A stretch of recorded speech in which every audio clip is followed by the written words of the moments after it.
I'm the granddaughter they thought would stay quiet, while my grandfather fought for his life in the ICU. My own parents emptied every cent of the fund meant to save him $990,000 gone. They didn't know I would uncover a secret that would tear everything apart. The betrayal cut deeper than any scalpel. But what I discovered in that storage unit would change everything. This is how I brought down my entire family and saved the one person who truly mattered. My name is Claire Donovan, and I'll never forget the night my world shattered with a single phone call. The autumn wind rattled my apartment windows in Brookhaven, Illinois, sending dried leaves skittering across the pavement like tiny ghosts. It was 2:17 a.m. when my phone buzzed on the nightstand, the screen casting an eerie blue glow across my bedroom. "Miss Donovan, this is Dr. Patricia Morse from St. Vincent's Medical Center. Your grandfather, Walter Donovan, has been admitted to the ICU. His condition is critical." The words hit me like ice water. I stumbled out of bed, my hands trembling as I pulled on yesterday's jeans and a wrinkled sweater. Grandpa Walter, the man who taught me to ride a bike, who snuck me butterscotch candies during Sunday sermons, who trusted me above everyone else in our fractured family. 20 minutes later, I stood in the harsh fluorescent light of the ICU waiting room, the antiseptic smell making my stomach churn. Dr. Morse's face was grave as she explained massive cardiac failure, multiple blockages, emergency surgery needed within 48 hours. "The procedure is specialized," she said, her voice gentle but firm. "We'll need to bring in Dr. Harrison from Chicago. The total cost will be substantial." I nodded, relief washing over me. "That's not a problem. We have the money." For nearly 20 years, I'd been the guardian of a secret, a special savings account Grandpa had entrusted to me when I turned 16. Every month, without fail, I'd deposited money from my salary as a quality control specialist at MedTech Nova. The account had grown to $990,000, untouched, waiting for this exact moment. The yellow streetlights of Brookhaven blurred past my car window as I drove home, already planning the wire transfer. Dawn was breaking, painting the sky in shades of amber and rust. I made coffee with shaking hands, opened my laptop, and logged into the account. The screen loaded. I blinked, refreshed the page, stared at the number again. Balance 0.0. My coffee mug slipped from my fingers, shattering on the kitchen floor. Brown liquid spread across the white tiles like blood. This had to be a mistake, a system error. I called the bank's 24-hour line, my voice cracking as I demanded answers. "The account was closed yesterday at 3:42 p.m., the representative said after an agonizing hold. "A complete withdrawal of $989,997.34. "That's impossible. I'm the primary account holder. I didn't authorize—" "Ma'am, the withdrawal was made by the co-signers on the account, Martin and Evelyn Donovan." The phone slipped from my hand. My parents. My own parents had drained Grandpa's life savings while he lay dying in a hospital bed. My hands shook as I picked up the phone again. Rage replacing shock. Mother answered on the third ring, her voice disgustingly cheerful. "Claire, darling, you're up early." "Where's the money? I didn't bother with pleasantries." A pause.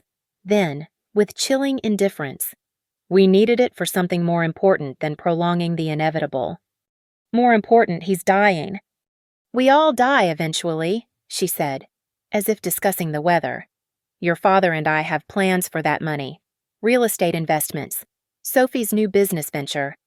Sophie, my younger sister, the family princess who'd never worked a day in her life. I heard Sophie's voice in the background. Then she grabbed the phone. "Oh, please, Claire. He's lived long enough. Why waste nearly $1 million on a few more months? Be practical for once." The line went dead. I stood in my kitchen, surrounded by coffee-stained ceramic shards, the morning light revealing the truth I'd been too blind to see. My family wasn't just selfish, they were monsters.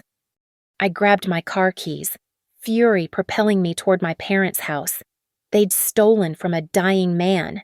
They'd betrayed not just Grandpa, but me, the one who'd safeguarded that money for 2 decades. As I drove through the quiet streets of Brookhaven, past the familiar oak trees and white picket fences, I made a promise. They thought I'd stay quiet. They thought I'd accept this. They were wrong. The colonial-style house where I grew up looked exactly the same pristine white siding, manicured lawn, the American dream wrapped in suburban perfection. But now it felt like a mausoleum of lies. I didn't knock.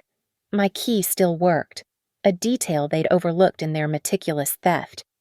I found them in the dining room, having breakfast as if they hadn't just signed my grandfather's death warrant.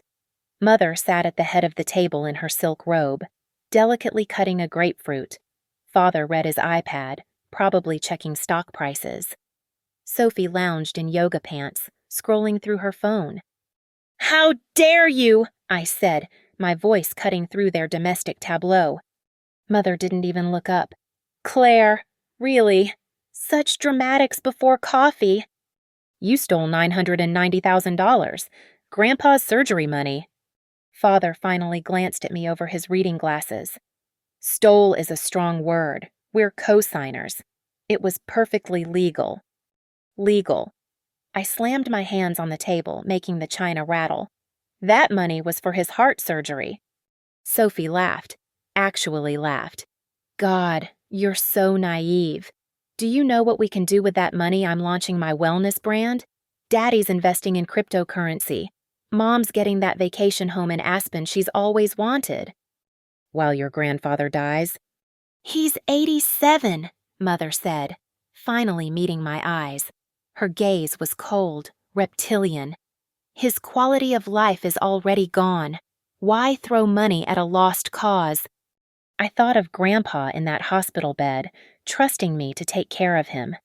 My hand instinctively went to my pocket, feeling the weight of his silver pocket watch the one thing of value he'd given me directly, bypassing my parents entirely. He trusted me with that account when I was 16. Not you. Me. "Yes. Well, we fixed that oversight," Father said. "We added ourselves as co-signers years ago. You never noticed because you never checked. Too trusting. Just like him." "When he dies," I said, my voice deadly quiet, "I'll make sure everyone knows what you did. Every friend, every neighbor, every—" The doorbell rang, cutting through my threat like a blade. We all froze. Sophie rose to answer it, but I was closer. I yanked open the door to find a courier in a brown uniform, holding an electronic signature pad. "Donovan residence, I have a certified delivery requiring signature." Father appeared behind me, his face shifting from annoyance to concern. "I'll sign for that." "Actually," the courier checked his device, "I need all adult Donovan family members present to acknowledge receipt. Legal documents from Hartley, Stein and Associates." My parents exchanged glances. Sophie's smirk faltered. Hartley. Stein and Associates was the most prestigious law firm in Chicago. We gathered in the foyer as the courier handed over a thick manila envelope. Father's hands trembled slightly as he signed. The moment the door closed, he tore it open. "What the hell?" Mother snatched the papers. This is a notice of financial investigation." I read over her shoulder, my heart racing. The documents detailed an inquiry into the suspicious withdrawal of funds from a medical trust account, potential elder abuse, and financial exploitation. But how I hadn't reported anything yet. "This has to be your doing," Sophie pointed at me, her perfectly contoured face twisted with rage. "I just found out an hour ago," I said, genuinely confused but grateful for this unexpected ammunition. Father's iPad chimed. He glanced at it and went pale. "Our accounts. They're flagged. Frozen pending investigation." "What?" Mother grabbed the iPad. "That's impossible. The bank said—" "The bank is cooperating with the investigation." Father read. "All assets derived from the withdrawal are subject to immediate freeze." Sophie's phone buzzed. Her face crumpled as she read, "My business credit line. It's been revoked." The doorbell rang again. This time, I saw fear in their eyes, real, bone-deep fear. The same fear Grandpa must have felt when his heart started failing. Through the frosted glass, I could see two figures in dark suits, whether they were lawyers, investigators, or something else. I didn't care. My family had shattered, but from the ruins, justice was emerging. "You have no idea what you've done," Mother hissed at me. I thought of Grandpa's pocket watch, heavy in my pocket, of 20 years of careful deposits, of trust betrayed and lives hanging in the balance. "No," I said, opening the door to whatever came next. "But I'm about to find out." The courier who'd delivered the legal documents caught my arm as I walked to my car. Up close, I noticed his uniform was too clean, too pressed for someone who'd been making deliveries all morning. "Miss Donovan," he said quietly, glancing back at the house. "You should check the withdrawal process at the bank. Really check it." He pressed a business card into my hand, blank except for a phone number, then climbed into his van and drove away. I sat in my car for a moment, processing what had just happened. The investigation, the frozen accounts someone was already moving against my family. But who and why? The blank card felt heavy with possibility. First National Bank of Brookhaven sat on Main Street, its red brick facade a monument to Midwest stability. I'd been coming here since I was 5, clutching Grandpa's hand as he taught me about saving money. Now I walked through those same doors seeking evidence of betrayal. Paula Hastings, the branch manager, recognized me immediately. Her professional smile faltered when she saw my expression. "Claire, I heard about your grandfather. I'm so sorry." "I need to see the security footage from yesterday afternoon. 3:42 p.m. Paula's face went carefully neutral. "I'm afraid that requires—" "My parents withdrew nearly $1 million from an account I'm the primary holder on. I want to see how they did it." She led me to a small office, her heels clicking on the marble floor. "Technically, I shouldn't show you this without a subpoena, but—" She glanced at the door, then pulled up the security system on her computer. "Your grandfather helped me get this job 20 years ago. I owe him." The footage was crystal clear. There were my parents, dressed in their Sunday best, all smiles and casual conversation. And Sophie, she was there too, laughing at something the teller said. But then I saw it. The moment that changed everything. "Can you zoom in on the paperwork?" Paula enhanced the image. My blood ran cold. They weren't just making a withdrawal, they were signing documents. Multiple documents. And there, clear as day, I watched Martin guide Sophie's hand as she signed something. "That's my signature," I whispered. "She's forging my signature." Paula's face went white. "Oh my God, if they forged documents on a withdrawal this large—" "That's federal fraud?" We both turned.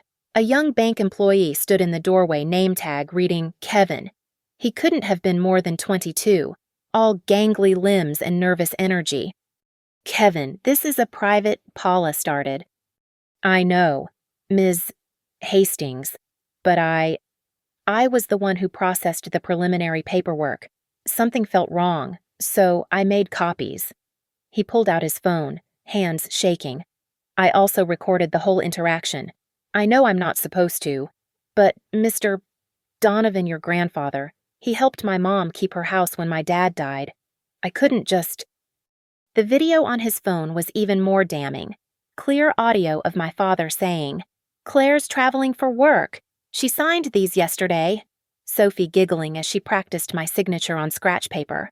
My mother coaching her, "More pressure on the downstroke, darling." "Can you send me those files?" I asked Kevin. He nodded, then slipped a folded paper into my hand. "There's more. Check your grandfather's safety deposit box, the one registered under both your names." Paula printed screenshots of the security footage and statements showing the forged signatures. "Claire, with this evidence, the investigation will be open and shut. But there's something else you should know. That withdrawal yesterday. It wasn't their first attempt. They tried last month too, but the amount triggered additional verification. They knew exactly how much they could take without raising immediate flags. Premeditated, I murmured. Exactly. And Claire, Paula's voice dropped. Be careful. That much money makes people dangerous. Even family, especially family. I left the bank with a folder full of evidence and Kevin's secret recordings saved to my phone. The blank business card burned in my pocket. Whoever was orchestrating the investigation already knew about the fraud. They were 5 steps ahead, and I was just catching up. As I drove toward the main branch downtown where our safety deposit box waited, I noticed a white sedan following 3 cars back. It had been there since I left my parents' house. My hands tightened on the steering wheel. Paula was right, nearly $1 million could make anyone dangerous. But they'd underestimated me. I wasn't the same trusting girl who'd accepted that bank account at 16. I was a Donovan too, and if they wanted to play dirty, I'd show them just how much I'd learned from watching them all these years. The safety deposit box was calling, and with it, whatever secrets Grandpa had hidden away. Secrets that someone, maybe Kevin, maybe the mysterious courier, maybe Grandpa himself wanted me to find. The main branch of First National stood like a fortress in downtown Brookhaven, all marble columns and bronze fixtures. The white sedan had disappeared 2 blocks back, but my nerves still hummed with tension. Inside, the safety deposit vault felt like entering a tomb temperature-controlled air, muffled silence, the weight of secrets pressing down from steel boxes lining the walls. Box 447 required 2 keys mine, which I'd carried on my keychain for 18 years without ever using it, and the bank's master, the elderly vault attendant, whose name tag read George, watched as I signed the access log. Haven't seen anyone access this box in years, he murmured. Your grandfather used to come monthly, then stopped about 5 years ago. My hands trembled as I carried the long metal box to a private viewing room. Inside, I found more than I'd ever imagined. On top lay an envelope, my name written across it in Grandpa's shaky handwriting. The wax seal was still intact, red as blood. Beneath it, legal documents, photographs, and a small velvet box. I broke the seal and read, My dearest Claire, if you're reading this, then circumstances have forced your hand. I pray I'm wrong about what's led you here. But a man who's built a fortune knows the hearts of those who would steal it. By now, you've discovered the withdrawal. What you don't know is that I expected it. The account you've guarded wasn't just a medical fund, it was bait. My heart stopped. Bait. I kept reading. Your parents have been skimming from my other investments for years. Small amounts, carefully hidden. When I confronted Martin, he laughed, said I'd never prove it. So I created a trap, one large, tempting account they couldn't resist. The real money isn't in that account, my dear one. Check the receipts below. With shaking hands, I shuffled through the papers, receipt after receipt for gold purchases, dating back 5 years. The amounts staggered me $50,000 here, $75,000 there. The total matched almost exactly what my parents had stolen. But it was the purchase dates that made my blood run cold. Every single one was made the day after I'd made a deposit into the medical fund. Grandpa had been systematically converting the money into gold, keeping just enough in the account to maintain the illusion. At the bottom of the stack, a receipt for a storage unit at Fairwood Self-Storage, paid up for the next 10 years. I opened the velvet box. Inside lay 2 golden cufflinks, but one was missing. Underneath, a slip of paper with an address, the same storage facility, and a unit number. My phone buzzed, a text from an unknown number. They know you're at the bank. White sedan circling the block. Exit through employee entrance. Now. I shoved everything back in the box except the storage receipt and the cufflinks. George appeared at the door before I could signal. Miss Donovan, perhaps you'd like to use our employee exit. Sometimes the main lobby gets crowded. His eyes were knowing. How many people were in on Grandpa's plan? He led me through a maze of back offices to a plain door opening onto an alley. Your grandfather was a good man. he said quietly. He knew this day would come. Said to tell you the golden boy holds the key. The golden boy, I clutched the cufflinks box and ran to my car, taking side streets toward Fairwood. In my rearview mirror, no white sedan. But something else caught my eye, a news alert on my phone at a red light. Local businesswoman Sophie Donovan arrested for check fraud. My sister's mugshot stared back at me. The investigation was moving faster than I'd thought. 20 minutes later, I stood outside Fairwood self-storage as the sun began to set. The facility was nearly deserted, just rows of orange doors stretching into shadows. Unit 447, the same number as the safety deposit box. Not a coincidence. The keypad required a code. I tried Grandpa's birthday, my birthday, various combinations. Nothing. Then I looked at the single cufflink in my palm. Engraved on the back were tiny numbers 281947. The lock clicked open. Inside, the unit was larger than expected. Stacked against the walls were wooden crates, each marked with dates. In the center sat an old desk with a leather journal and a vintage video camera. I opened the journal to the first page. Evidence log, Walter Donovan. If you're reading this, Claire, then the trap has been sprung. What follows is 5 years of documentation, everything you need to bury them. Behind me, gravel crunched. I spun around to find a man silhouetted in the doorway, tall, wearing what looked like medical scrubs. My heart hammered as he stepped into the light. Miss Donovan, I'm from St. Vincent's Hospital. Your grandfather, he's asking for you. He says to bring the golden boy. He says it's time. The man in scrubs stepped closer, and I instinctively backed into the storage unit. Something felt wrong. His shoes were too expensive for a hospital worker, and the ID badge clipped to his pocket was turned backward. I'm sorry, who are you exactly? I kept my hand on my phone, ready to call 911. Ethan Cole, ICU nurse. Your grandfather's quite insistent. His smile didn't reach his eyes. The golden boy, he said you'd know what that means. I gripped the cufflink tighter. I'll drive myself. Which room? Actually, he's been moved to a private wing. I can take you directly. No. I pulled out my phone. I'll call the hospital myself. His facade cracked. That's not necessary. Just come with me and... Step away from her, now. We both turned. Tom Keegan, the storage facility manager, stood behind Ethan with a baseball bat. He was in his 60s but built like someone who'd spent a lifetime moving heavy boxes. Everything all right, Miss Donovan. This gentleman didn't sign in at the office. Ethan's hand moved toward his pocket. Tom raised the bat higher. Security cameras cover every angle here, Tom said calmly. Whatever you're thinking, don't. Ethan backed away slowly. This isn't over. Your family owes debts you can't imagine. He jogged toward a white van, not the sedan from earlier, and peeled out of the lot. Tom lowered the bat. Your grandfather paid me to keep an eye on this unit. Said someone might come looking once you showed up. Didn't expect them this fast. You know my grandfather. Known him 40 years. He helped me buy this place when the bank wouldn't give me a loan. Been waiting for you to show up with that cufflink. I looked at the golden cufflink again, then at Tom.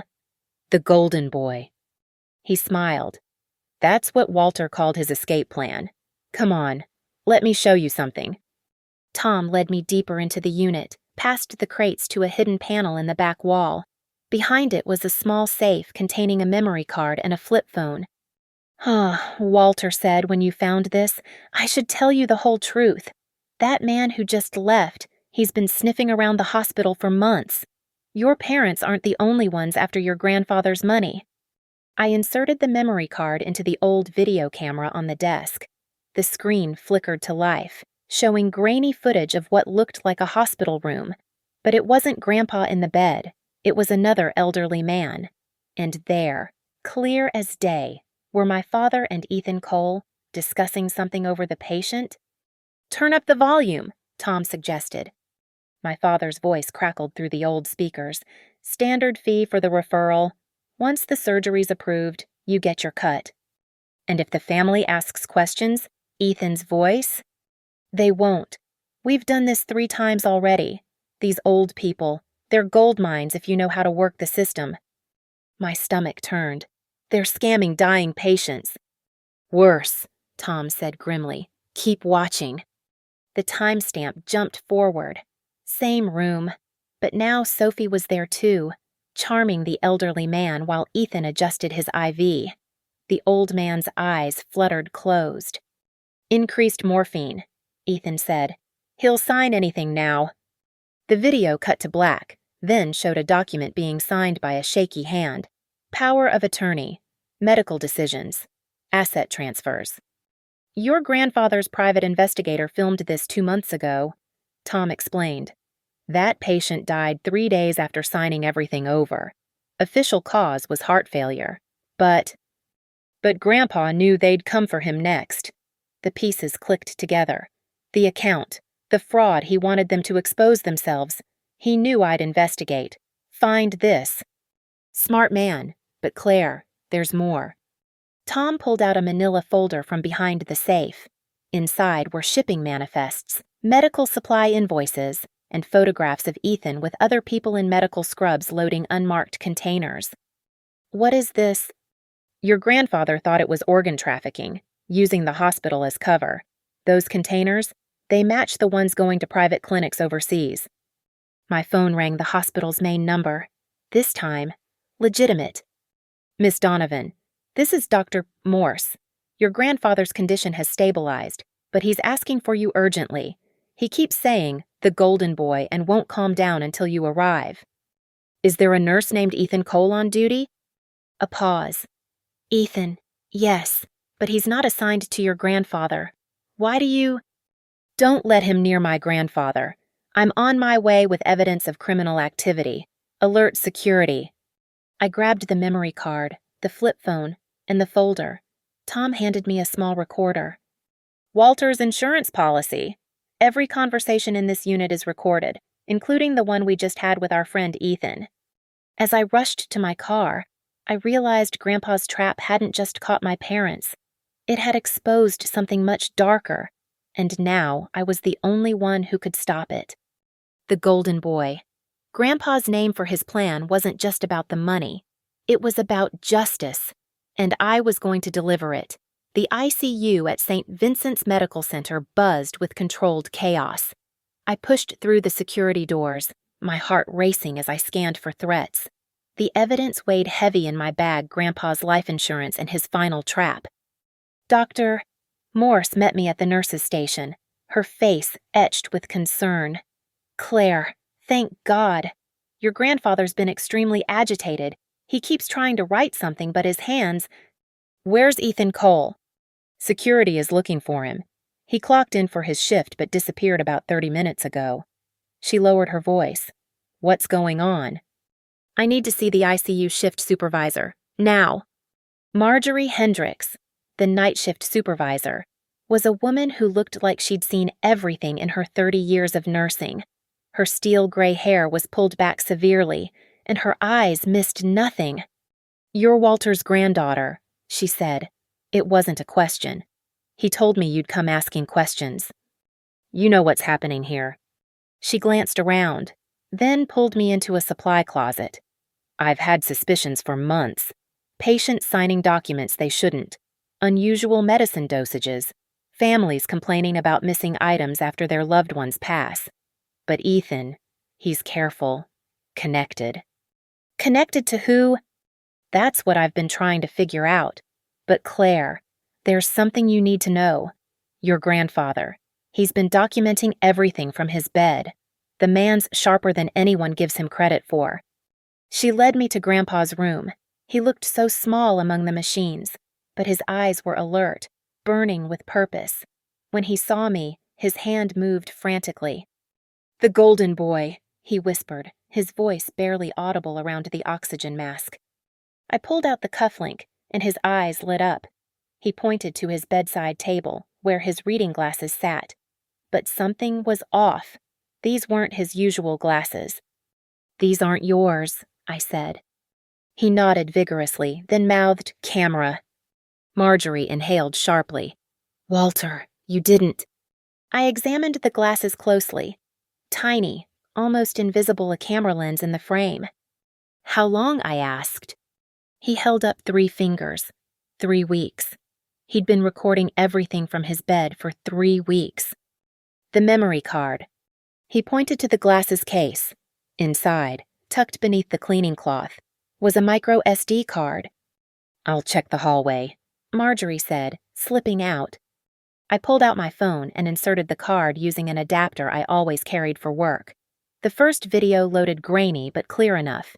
Ethan Cole and another nurse, a blonde woman, wheeling equipment into a room marked staff only. Dana Willis, Grandpa whispered. Partners. The videos kept going. Ethan and Dana accessing restricted areas, meeting with men in expensive suits in the parking garage. And then my blood ran cold, a clear shot of them discussing their harvest schedule. Harvest, I whispered. Grandpa's eyes filled with tears. He mouthed one word, murders. In the next video, I saw it clearly. Ethan adjusting medication levels, Dana falsifying charts, elderly patients who'd been stable suddenly declining, and always, paperwork being signed in their final hours. Mr. Peterson, Grandpa whispered. Room 308. Check him. Marjorie burst back in. Ethan's here. He's in the medication room with Dana.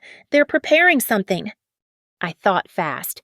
Call security to check room 308 immediately. Possible patient compromise. She grabbed the phone while I continued scrolling through videos. Then I found it the smoking gun.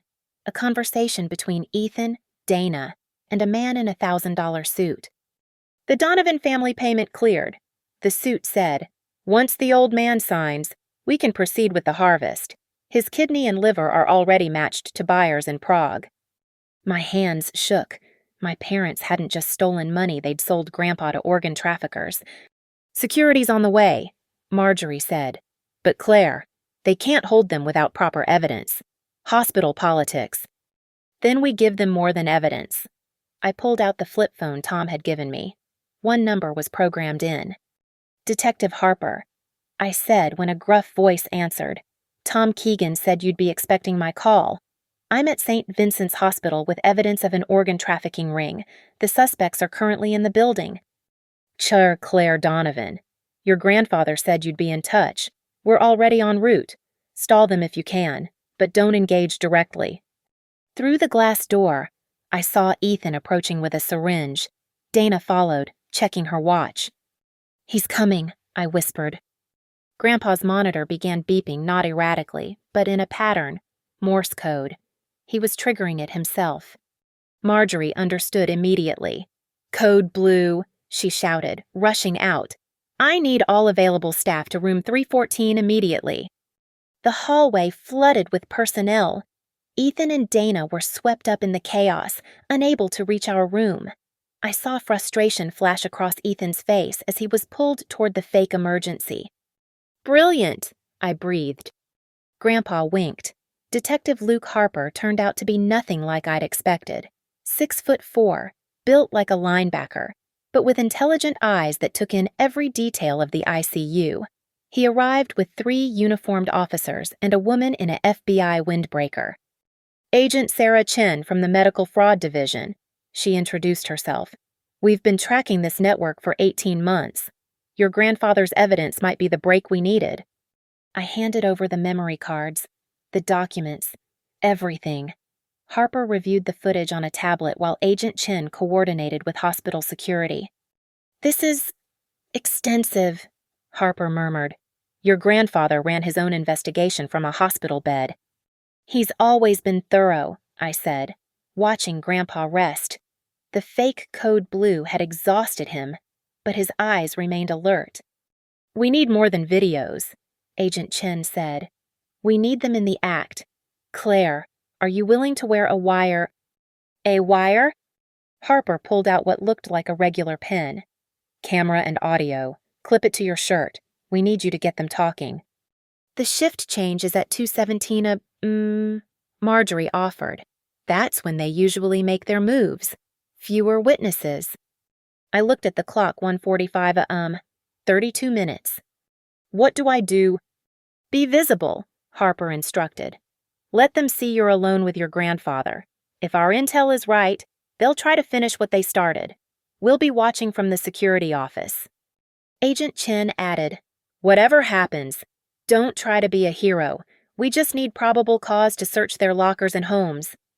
They set up their command post while I returned to Grandpa's room. I clipped the pin to my jacket, trying to look natural. Marjorie dimmed the lights, creating the illusion of a quiet night shift. 2:17 came and went, 2:25, 2:30. Then I heard footsteps in the hallway. Soft, deliberate. Through the glass, I saw Ethan approaching with his medical cart. Dana wasn't with him. He entered with a practiced smile. Miss Donovan, didn't expect to see you here so late. Where else would I be? I kept my voice steady. Of course. He moved to check Grandpa's IV, though visiting hours ended long ago. Special permission from Dr. Morse. His hands paused on the IV port. Interesting. She's not usually so flexible. I watched him pull a syringe from his pocket. What's that? Just something to help him rest. He uncapped the needle. He's been agitated all day. Don't! He looked at me, and for the first time, the mask slipped completely. You have no idea what you've stumbled into, do you? This is bigger than your family drama. I know about Prague, about the buyers. His face went white. The syringe trembled in his hand. You're lying. Am I Mr. Peterson in room 308, the harvest schedule? Should I continue? The door burst open, not Harper Dana Willis, wild-eyed and panicked. They know, she hissed. Someone called the FBI. We need to go. Now. Ethan's eyes never left mine. You called them. My grandfather called them. 3 weeks ago. Every dose you gave him, every conversation you had, every falsified chart, he recorded it all. Dana grabbed Ethan's arm. Leave her. We have to destroy the evidence. Why, what evidence? Harper's voice boomed from the doorway. He stood with weapon drawn, officers flanking him. The files you hid in the basement already secured, the offshore accounts frozen an hour ago. Ethan lunged not at the officers, but at Grandpa's IV line. I moved without thinking, tackling him away from the bed. The syringe flew from his hand, skittering across the floor. She attacked me, Ethan screamed. Police brutality. Actually, I said, standing and brushing off my jacket, I'm not police, just a granddaughter protecting her family. Harper cuffed him while reciting his rights. Dana tried to run but didn't make it past the nurse's station before Agent Chen intercepted her. Search team found everything, Chen reported. Refrigerated containers in the basement, complete with shipping labels, transport scheduled for 5 a.m. to a private airfield. As they led Ethan past Grandpa's bed, my grandfather raised one trembling hand and removed his oxygen mask. You thought I was weak, he rasped, but I've been watching you every day, waiting. Ethan's face crumbled. He'd been outsmarted by an 87-year-old man in an ICU bed. After they were gone, I sat beside Grandpa, holding his hand. Harper returned with a satisfied expression. Preliminary count 14 victims over 2 years. Without your grandfather's evidence, we'd never have connected the dots. The organ ring, the families they defrauded, it's all unraveling. My parents. Being arrested as we speak. They were the financial arm, laundering money through fake medical charities. I looked at Grandpa. His eyes were closed, but a small smile played on his lips. The golden boy, his final con, his greatest trap had worked perfectly. One more thing, Harper said. That storage unit we found the gold. Every penny your parents thought they'd stolen, your grandfather converted it all, kept it safe. It's yours now, legally. More than enough for his surgery and then some. The conference room at St. Vincent's Medical Center had never hosted a meeting quite like this. Sunlight streamed through tall windows, illuminating the faces of everyone who'd played a part in Grandpa's elaborate trap. It was just 5 hours after the arrests, but none of us had slept. The hospital's board of directors sat on one side of the mahogany table. On the other, Detective Harper, Agent Chin, the hospital's legal team, and me. At the head of the table, in a wheelchair with a blanket across his lap, sat Walter Donovan himself. "The evidence is overwhelming," the chief legal counsel said, sliding a thick folder across the table. 14 murders disguised as natural deaths, 63 fraudulent organ transfers, nearly $12 million in illegal profits, $3 million of which came through the Donovan family accounts. My parents and Sophie sat at the far end, flanked by federal marshals.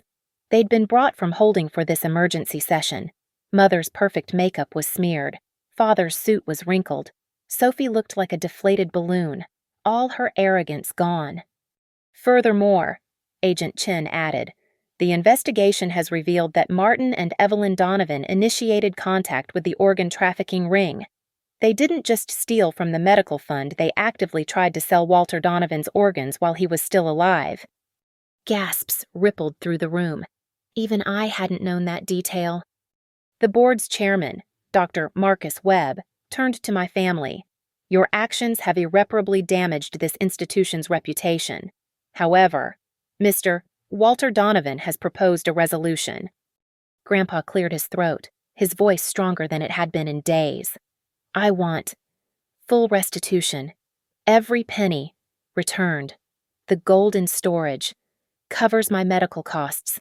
But the $3 million you stole and laundered goes to a victim's fund." "We don't have $3 million, Sophie burst out. "Then you'll liquidate," Grandpa continued. "The house, the cars, the jewelry, everything, and you'll sign a full confession." "In exchange," the hospital's lawyer interjected, "Mr. Donovan won't pursue additional civil charges beyond restitution. Criminal charges, of course, proceed regardless." Harper leaned forward. "With your cooperation, we're looking at 15 to 20 years. Without it, life." I watched my family crumble. The people who'd raised me, who'd smiled at Christmas dinners and family photos, revealed as monsters willing to sell their own father for money. There's one more thing," I said, standing. "The power of attorney you tricked Grandpa into signing last year. It's void.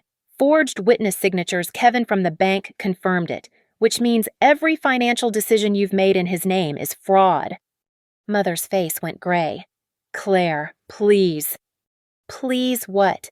Please forgive you for trying to murder my grandfather. Please understand why you needed a vacation home in Aspen more than he needed his heart surgery." "We're your parents," Father pleaded. "No, you're criminals who happened to raise me. There's a difference." The meeting concluded with signatures, marshals leading my family away to await formal sentencing. The board approved Grandpa's immediate surgery with Dr. Harrison from Chicago, full medical coverage, plus a formal apology for the security failures that allowed Ethan and Dana to operate. As the room emptied, I wheeled Grandpa to the window. The morning sun painted Brookhaven in gold, and I realized the Golden Boy hadn't just been about the cufflinks or the plan. It was about Grandpa himself, the Golden Boy who'd grown up poor, built a fortune through honest work, and refused to let that fortune corrupt his soul. "Thank you," he whispered, patting my hand. "For believing, for fighting." "You taught me well," I said. "Though next time, maybe just tell me about the organ trafficking ring directly." He actually laughed a raspy but genuine sound. "Where's the fun in that?" Dr. Harrison arrived that afternoon. The surgery was scheduled for the next morning. As they prepped Grandpa, he pressed something into my palm, the missing cufflink. "For your children someday, tell them about the Golden Boy who won his last con." The surgery took 8 hours.